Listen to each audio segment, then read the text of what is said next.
Welcome to 365 Christian Men, where every day we aim to inspire and encourage with real-life stories about men. August 30th, Christopher Todd.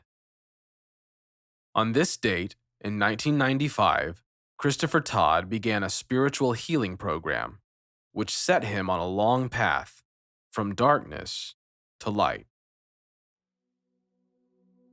The place beyond God's love doesn't exist. At 12 years old, Christopher Todd struggled with conflicting realities. In church, he was taught that God could not remain in the presence of sin, but Christopher had a secret he believed was sin. He was attracted to guys. Through his teens, Christopher lived a double life. He had a girlfriend and privately, a boyfriend. He hated his secret, but he didn't know what to do. He even considered suicide. It wasn't safe to talk about this issue at church, so eventually he just quit going. He wondered if God even cared. When Christopher was 19, he went back to church, had a powerful encounter with God, and got baptized. He prayed and prayed that God would take away his attraction to men, but God didn't. At 23, certain God would fulfill his needs through the union, Christopher married a beautiful Christian woman, but his desires for men persisted. And the rules taught at church didn't empower him to change. He was also told whether or not he acted on them, his feelings were just wrong. So he was consumed with shame, condemnation, and failure. Under the pressure, Christopher caved and acted on his desire. His wife's trust shattered like a dropped pane of glass. For more than a year, he worked hard to piece it back together. They attended a spiritual healing program, and Christopher began to have hope.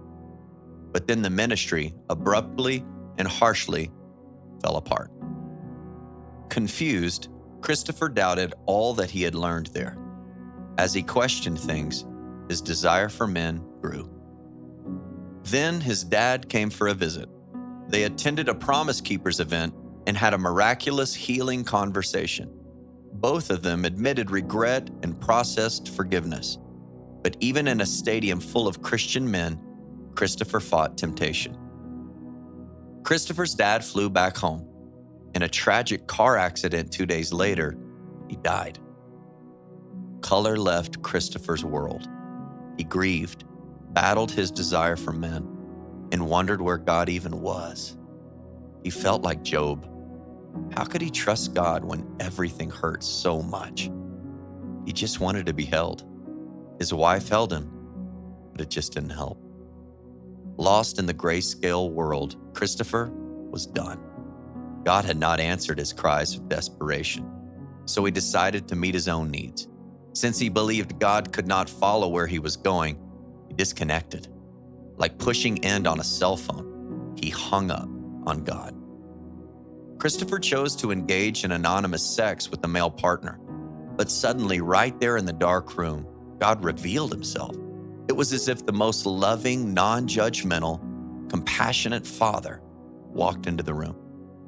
And in that moment, God's presence shattered the lies Christopher had believed, that God wouldn't take care of him, that God did not go into the dark places, that God abandoned him when he sinned. Christopher stood, walked through the door, and stepped outside. When he did, color returned to his world. For years, Christopher's shame had left him in bondage. Now he understood the truth. Romans 8:1 says, "There is no condemnation for those who belong to Christ Jesus." When Jesus died on the cross, he took the sins Christopher had done, was doing, and would do. Forgiveness was a complete package, and God accepted Christopher even in failure. Finally, Christopher had the freedom to move forward. He was empowered to face the battle, love others, and become more like Jesus, whether or not his attraction to men ever changed. Does moral failure make you feel alone, ashamed, and powerless? Or do you hold on to the truth that you are fully forgiven, loved, and accepted? The place beyond God's love does not exist. Thank you for listening to today's story. Every day of the year, our hope is to inspire you with real-life stories of faithful men who have gone before us. Hebrews 12:1 says, "Therefore, since we are surrounded by so great a cloud of witnesses, let us lay aside every weight and the sin that so easily ensnares us. Let us run with endurance the race that is set before us." Join us tomorrow for another story at 365christianmen.com.